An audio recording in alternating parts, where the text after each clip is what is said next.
promovió el respectivo juicio de amparo y por acuerdo del 25 de marzo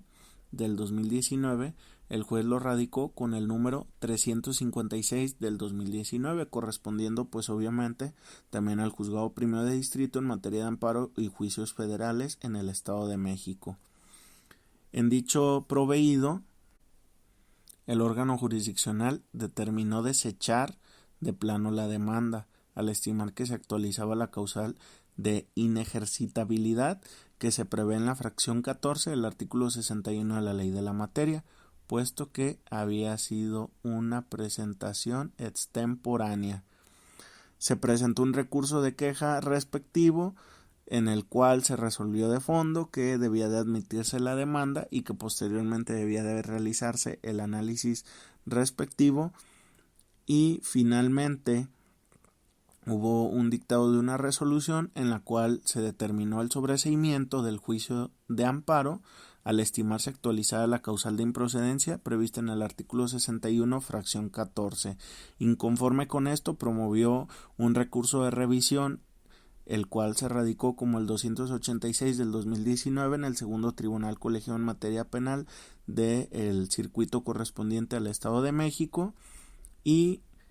en dicha situación pues hubo el subsecuente análisis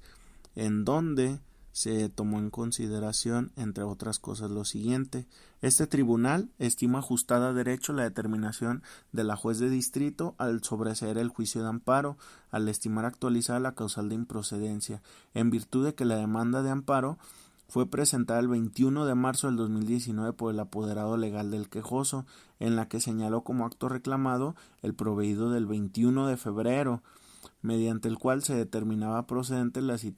citación al quejoso. Dicha fracción dispone que el juicio de amparo es improcedente cuando se interpone contra actos consentidos tácitamente, entendiéndose por tales aquellos contra los que no se promueve el amparo dentro de los plazos previstos. Conforme a lo anterior, debe precisarse que los términos del amparo y sus excepciones y forma en la que se computan se encuentran establecidos en el artículo 17, 18 y 22 de la Ley de Amparo.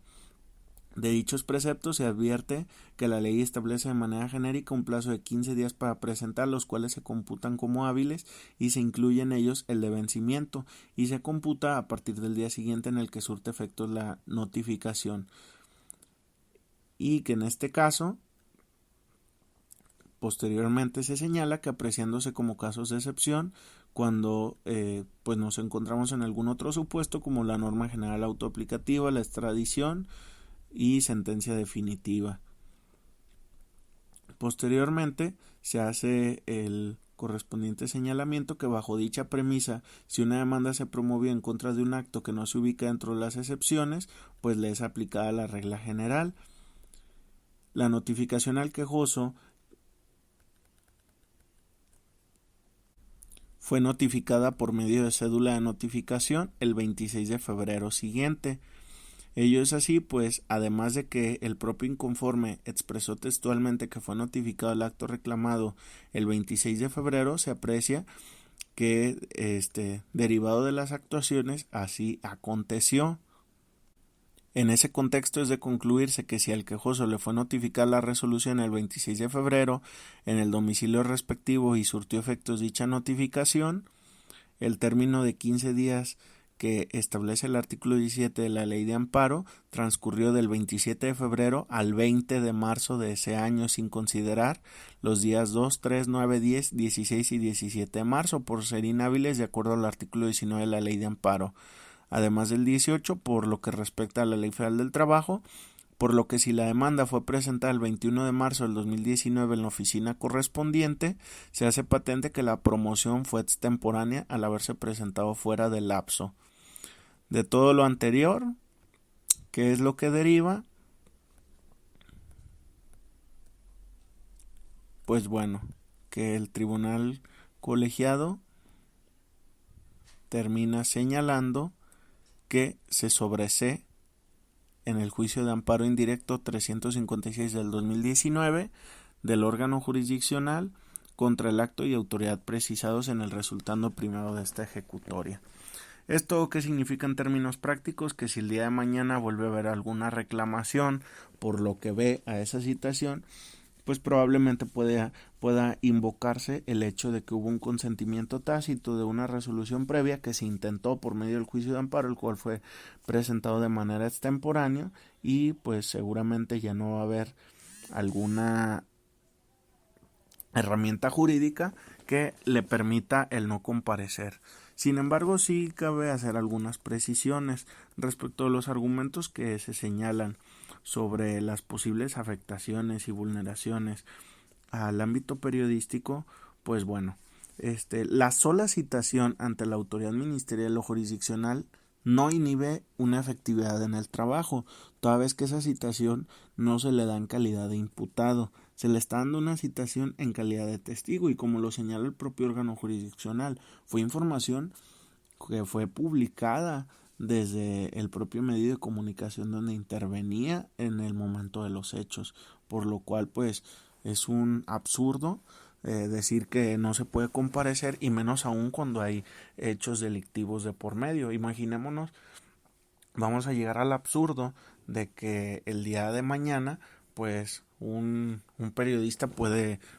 transmitir en vivo en cadena nacional cómo es que alguien está privando de la vida a otra persona, y se va a argumentar este tipo de aberraciones diciendo que hay una afectación a la libertad de expresión, que hay un efecto amedrentador porque se le está citando. Pues bueno, creo que es algo que es muy absurdo. Otro de los argumentos que se daban era que la información se presume que obran en poder del periodista puede obtenerse por diverso medio, como la investigación policial, la testimonial de informes. Pues bueno, finalmente regresamos a lo mismo. Suponiendo que se le hiciera un oficio a la policía investigadora, pues la policía investigadora va a terminar yendo con uno de los testigos directos del evento, materia del análisis que se pretende por parte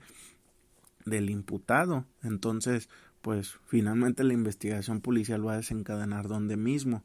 El que haya otra testimonial, entre otros aspectos, pues bueno, es una afectación directa al derecho a la defensa, porque pues no es como que sean aspectos optativos, sino que finalmente cada medio de prueba que se elija pues va a tener diferentes efectos probatorios, y pues en este caso el ponernos de lado de quien promovió el amparo pues sería pues necesariamente atentar en contra del derecho a la defensa. Entonces pues creo que tampoco es un argumento que debía de haberse considerado. Se señala también que se debería de proteger el secreto profesional del periodista y del colaborador periodístico, así como las libertades de prensa y de expresión. Pues bueno, incluso de por medio hubo hasta actos de corrupción. Entonces el secreto profesional solapa, encubre y cuida actos de corrupción o actos indebidos o violaciones a derechos humanos. Pues creo que tampoco es una interpretación que se pueda dar. Señala también que hay una obligación del periodista en no revelar la identidad de fuentes de información, pues eso hasta cierto punto sí. Sin embargo, pues con esos matices, en muchas ocasiones he pensado que por encima de la ética respecto a ese rubro tendría que estar el ámbito jurídico, el esclarecimiento de los hechos, el derecho a la verdad y el acceso a la justicia. Y si la ética de una profesión compite con esos derechos, pues entonces no creo que lo que está mal es el derecho, sino lo que está mal es la concepción que se tiene desde otras áreas. También otro de los aspectos es que la autoridad tiene una carga de no obligar a declarar al periodista sobre fuentes, datos y hechos que no hayan sido publicados o difundidos, pero que sean parte de la investigación periodística. Pues no encuentro una fuente directa ni en el Código Federal de Procedimientos Penales ni en el Código Nacional de Procedimientos Penales, ni en algún otro código de procedimientos penales, ni en antecedentes interamericanos o del Tribunal Europeo de Derechos Humanos, ni tampoco en la propia Suprema Corte, que tiene cerca de 200 tesis, casi la mitad con el carácter de jurisprudencia sobre el derecho a la información y la libertad de expresión, y en ninguno de esos habla de que haya una carga, si no, pues el código lo señalaría. Puede ser citada cualquier persona. En el caso de los periodistas, el órgano jurisdiccional tendrá la carga de no admitir la prueba salvo que, pues ahí sí se está estableciendo una disposición donde se ordena que la regla general sea no y que las excepciones sean sí, pero eso no está en ese supuesto. Entonces esa última respuesta que da el órgano jurisdiccional pues sí cumpliría con ese aspecto. Y finalmente, el que haya un escudamiento en que existe una disposición en el Código Penal Federal, pues tampoco es un argumento suficiente, porque de lo contrario, pues imaginémonos, cualquier testigo podría decir, no, es que está en el Código Penal el delito de que no haya una falsedad en declaraciones, y si tú me citas, yo lo voy a cometer, entonces pues no me cites. Pues bueno, creo que también es un argumento bastante absurdo, y pues afortunadamente ya terminó esa serie de amparos que solo sirvieron para obstaculizar el procedimiento, pero que pues también por análisis jurídico resultaron relevantes. En fin, creo que eso sería suficiente por este tema, y es cuanto.